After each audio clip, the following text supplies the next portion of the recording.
Halo, pada kesempatan kali ini saya mempresentasikan mengenai tugas data mining presentasi jurnal dengan topik data klasifikasi dengan dosen pengampu Ibu Sulastri. Sebelumnya saya ingin mengenalkan diri, saya sebagai presenter. Nama saya Jimmy Pratama Setiadi dengan NIM 20.01.55.0006. Program Studi Sistem Informasi Fakultas Teknologi Informasi dan Industri Universitas Ki Gebang Semarang. Sumber jurnal pada tugas kali ini saya mengambil jurnal dengan judul Klasifikasi Faktor-Faktor Penyebab Penyakit Diabetes Mellitus di Rumah Sakit Unhas menggunakan algoritma C45 dengan alamat jurnal Indonesian Journal of Statistics and its Application EISSN 2599/0802 volume 4 nomor 1 2020 80 hingga 88 oleh Dewi Rahma NT, Sri Astuti Tamrin, Hedi Kuswanto, Samsul Arifin, Andreze. Departemen Statistika dan Pendidikan Dokter, Universitas Hasanuddin, Indonesia. Selanjutnya yang pertama adalah latar belakang. Latar belakang di sini mencakup permasalahan dan tujuan dari penelitian. Diabetes mellitus atau DM merupakan penyakit kronis yang ditandai dengan hiperglikemia dan intoleransi glukosa yang terjadi karena kelenjar pankreas yang tidak dapat memproduksi insulin secara adekuat atau karena tubuh tidak dapat menggunakan insulin yang diproduksi secara efektif. Permasalahan yang dihadapi yaitu berdasarkan hasil riset Kesehatan Dasar tahun 2018 melalui pemeriksaan gula darah menunjukkan prevalensi diabetes mellitus di Indonesia naik dari 6,9% di tahun 2013 menjadi 8,5% di tahun 2018 menurut Riskesdas 2018. Ini merupakan suatu jumlah yang besar untuk dapat ditangani sendiri oleh para ahli diabetes mellitus. Tingginya angka statistik ini tentunya patut diantisipasi oleh pihak penyedia layanan kesehatan seperti rumah sakit untuk mencegah timbulnya ledakan pasien diabetes mellitus. Penelitian bidang kesehatan telah banyak menggunakan pendekatan belajar mesin berkaitan dengan penyakit diabetes mellitus. Status penderita diabetes mellitus penting untuk diketahui sebelum penderita diabetes mengalami komplikasi serius. Algoritma C45 telah populer digunakan untuk memprediksi status penyakit, sehingga tujuan penelitian ini adalah penggunaan algoritma C45 sebagai salah satu pengimplementasian data mining untuk mengklasifikasi penyakit diabetes mellitus. Selanjutnya ada metodologi penelitian. Dapat 4 metodologi di sini. Yang pertama data mining, yaitu proses menemukan pola dalam data. Data mining memiliki dua tujuan, yaitu prediksi dan deskripsi.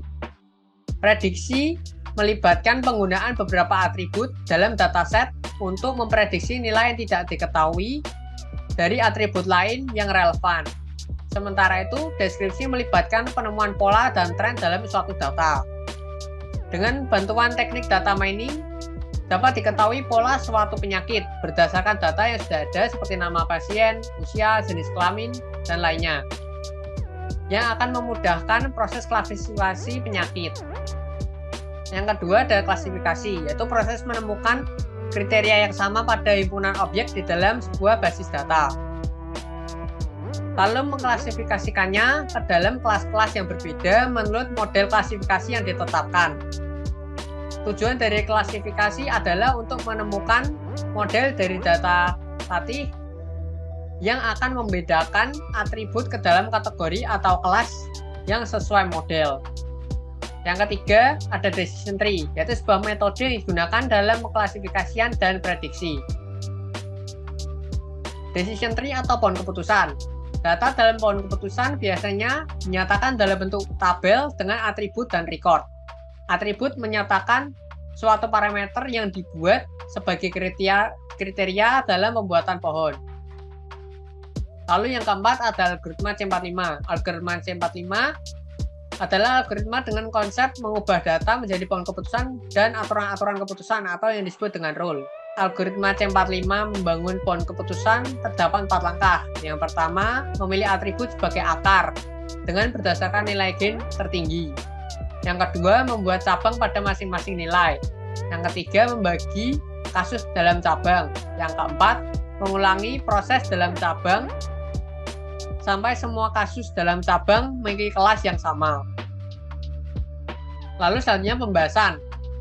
Berikut adalah gambar tabel 1 yang merupakan sampel data dari rekam medis data diabetes mellitus di Rumah Sakit Pendidikan Universitas Hasanuddin. Terdapat 10 atribut.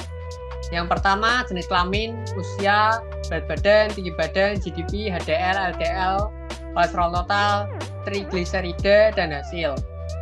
Data pada tabel 1 yang diperoleh di rumah sakit tidak disertai dengan keterangan secara rinci yang menjelaskan maksud dari setiap atribut yang diperoleh. Hal ini menjadi acuan sebagai langkah awal, yaitu menganalisa maksud dari data dengan pencarian informasi. Data pada tabel 1 kemudian dianalisa untuk menghasilkan tabel 2 dengan susunan atribut yang memberikan deskripsi data yang lebih jelas. Lalu selanjutnya, dari data tabel 1 yang dianalisa, dihasilkanlah tabel 2 yang memuat atribut dan deskripsi data yang lebih jelas, yang memuat 9 atribut, yaitu yang pertama jenis kelamin, yang kedua usia, dilanjutkan berat badan, tinggi badan, GDP, HDL, LDN, kolesterol total, dan trigliserida yang dibedakan dengan skala dan keterangannya masing-masing. Banyaknya atribut pada data digunakan pada penelitian ini dapat mengakibatkan terjadinya overfitting. Untuk mengatasi masalah ini, maka dilakukan seleksi atribut. Seleksi atribut dilakukan dengan hipotesis yang pertama, tidak ada pengaruh antara atribut N dengan penyakit diabetes. Dan hipotesis kedua, ada pengaruh antara atribut N dengan penyakit diabetes. Hasil dari seleksi atribut yang dilakukan pada tabel 2 menghasilkan tabel 3.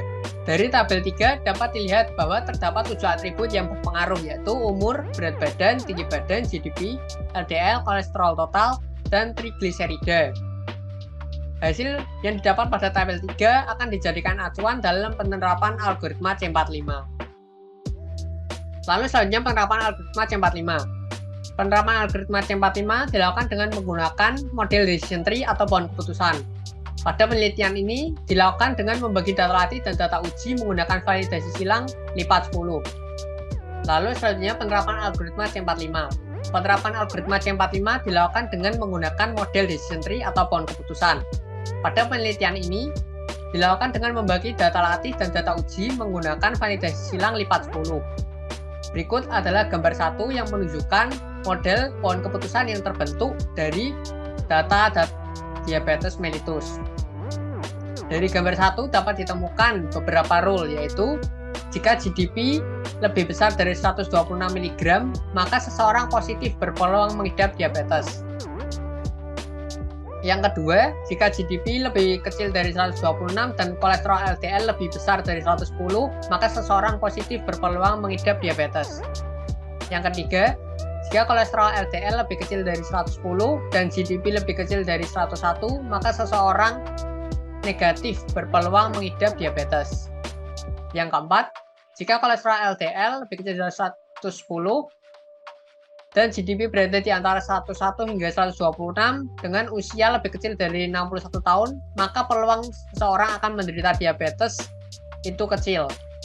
Lalu yang kelima, jika kolesterol LDL lebih kecil dari 110 dan GDP berada di antara 101 hingga 126 dengan usia di atas 61 tahun, maka seseorang berpeluang besar akan menderita penyakit diabetes mellitus. Selanjutnya hasil pengukuran berdasarkan dari rule yang didapatkan dengan algoritma C45, maka terdapat 4 atribut yang dapat digunakan untuk mengidentifikasi faktor-faktor substansial yang mempengaruhi seseorang menderita diabetes mellitus. Yang pertama ada kolesterol GDP, yang kedua LDL, yang ketiga usia, dan yang keempat berat badan. Berikut adalah gambar dari tabel 4 yang menunjukkan hasil pengukuran akurasi dengan validasi silang lipat 10. Dari tabel 4 dapat diketahui nilai akurasi. Nilai akurasi memiliki rentang antara 50% hingga 100% dengan tingkat akurasi rata-rata prediksi yaitu 98,5%. Ini berarti model yang didapatkan sangat baik dengan tingkat akurasi sangat tinggi. Lalu selanjutnya kesimpulan, algoritma C45 merupakan salah satu metode pembelajaran mesin yang menghasilkan pohon keputusan yang optimal dan banyak digunakan dalam klasifikasi. Algoritma C45 telah diaplikasikan pada data rekam medis penderita diabetes mellitus di Rumah Sakit Pendidikan Universitas Hasanuddin untuk mengidentifikasi faktor-faktor yang mempengaruhi status diabetes mellitus seseorang. Faktor-faktor yang mengenai status diabetes mellitus seseorang secara substansial adalah glukosa darah puasa atau GDP, kolesterol LDL, usia, dan berat badan. Dengan mengetahui faktor-faktor yang mengaruhi status diabetes, penderita diabetes, maka komplikasi serius akibat diabetes mellitus ini dapat dicegah sedini mungkin. Sekian presentasi dari saya, terima kasih.